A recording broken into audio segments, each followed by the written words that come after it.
приговор не может быть основан на предположениях и постановляется лишь при условии, что в ходе судебного разбирательства виновность подсудимого в совершении преступления подтверждена совокупностью исследованных судом доказательств.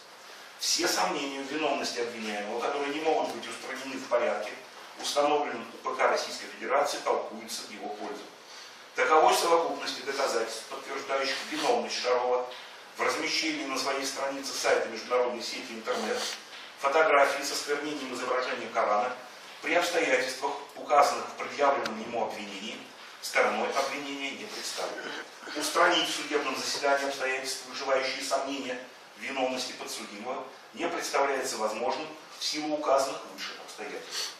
При таких данных суд приходит к выводу о необходимости вынесения в отношении Шарова, обвиняемого в совершении преступления, предусмотренного частью 1 статьи 282 Уголовного кодекса России по эпизоду от 11 февраля 2012 года, оправдательного приговора.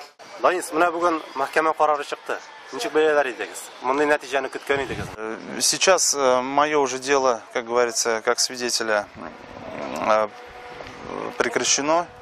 Здесь уже мне остается только ждать. Надеюсь, что гособвинение будет, значит, подавать апелляцию в Верховный суд.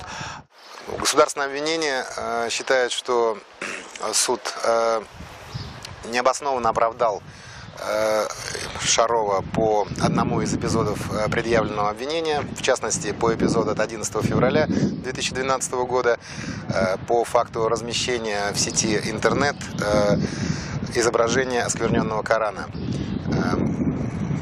Получив копию приговора, государственное обвинение будет обжаловать в этой части данный приговор в апелляции в Верховный суд Республики Татарстан.